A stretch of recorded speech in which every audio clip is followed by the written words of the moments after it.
Hello, good morning po mga ka-neighbors at good morning po sa ating lahat. For today, meron po kaming iluluto sa inyo. Ito po ay specialty ng mga Caviteño, ang ginataang langka. Ayan. So, bago po tayo magluto, syempre ay thank you po muna sa inyo sa inyong pag-support at pag-follow sa channel namin.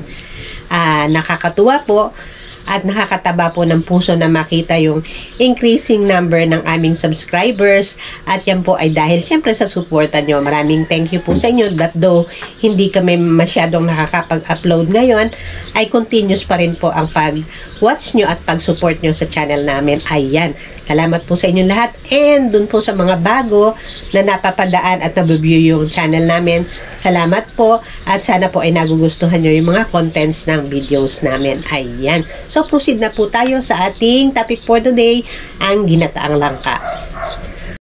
So, okay, mga ka-neighbors, ito na nga po tayo sa ating unang step, ang pagtatalo po ng mismong bunga ng nyog.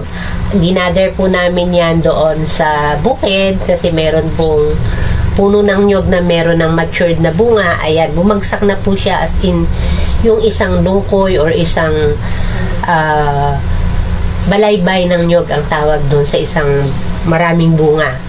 Ayan. So, makikita natin yung process kung paano siya balatan from, ayan, ini-extract na, inaalis na po yung pinaka-husk niya para makita natin yung pinaka-shell na naglalaman, syempre, noong importanteng sangkap ng ating ginataang langka, yung coconut meat na mamaya ay atin siyang, anong tawag dito?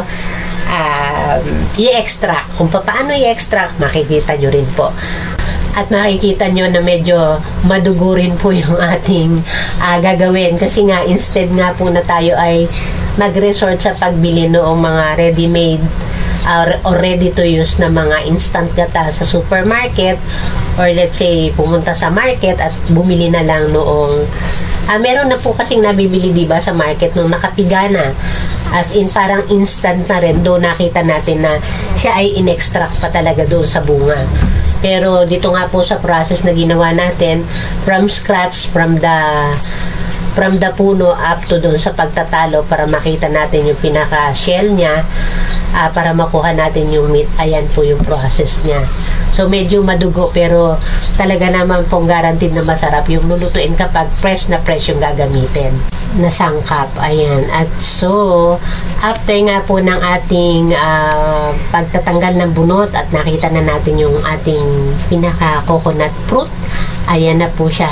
Bibiyakin na po siya at handa na po siya doon sa pag-e-extract ng meat niya. At pakita po namin yan sa inyo mamaya. Ayan, yan po, nakita nyo yung maliit na parang mata.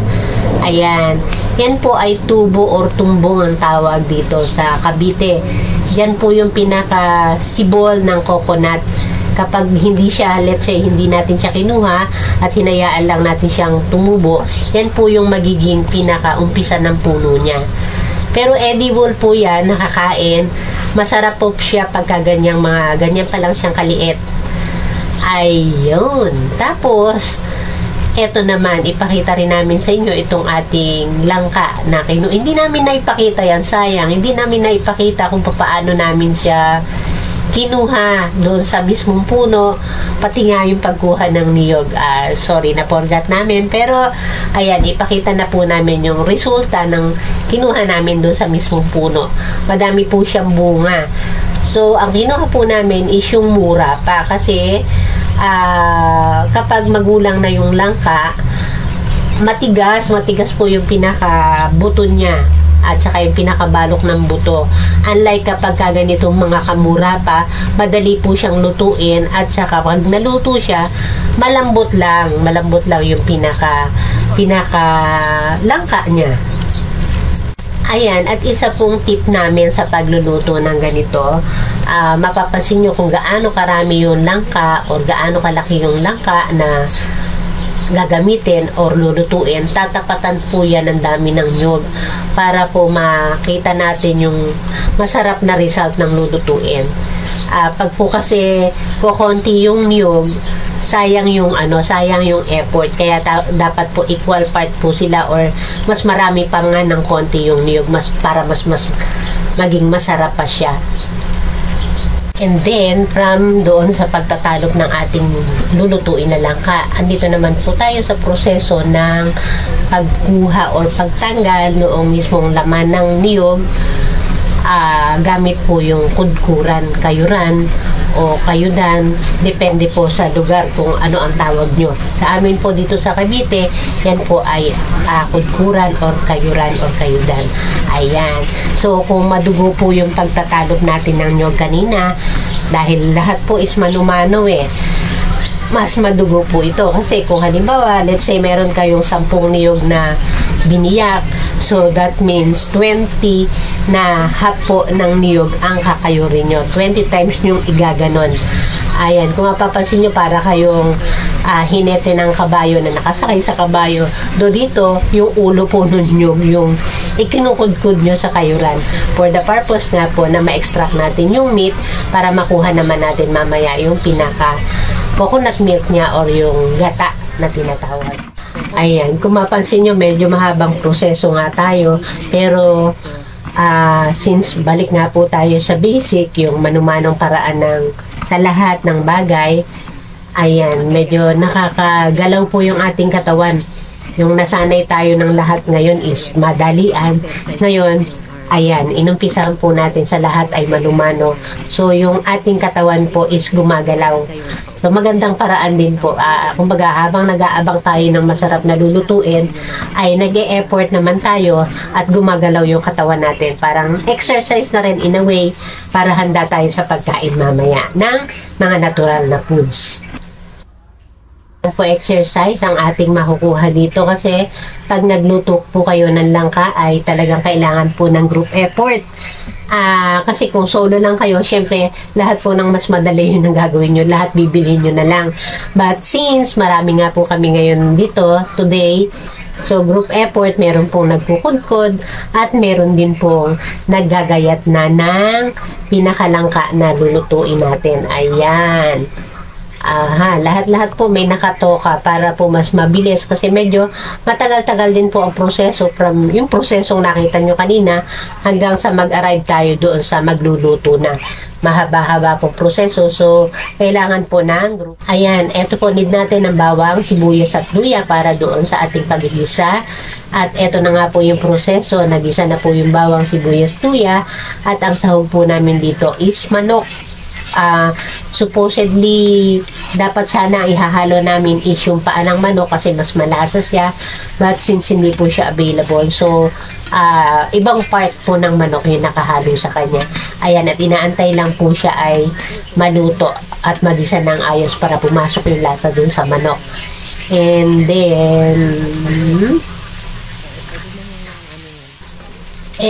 then, ayan, luto na po yung ating manok. So, pwede na po ihalo yung ating pinaka-pangalawang gata ng nyog. Na-forgot or nalimutan namin na makuna ng video yung kung paano siya pigain. But since eto na nga po, yan po yung pinaka-pangalawang gata ng niyog. Yan po yung unang inilalagay. Mamaya po yung pinakakakanggata niya. So, ayan, pagkatapos po nating maihulog yan, kailangan po siya ay continuously hinahalo. Kasi po, kumaga, habang inaantay natin siyang sumulak, kailangan po siya ay continuously hinahalo para hindi siya mamuo. Maiwasan yung pamumuo ng mga gata. Ayan, ilagyan na rin po natin siya ng asin. And then, follow na po yung ating paminta. Ayun, okay.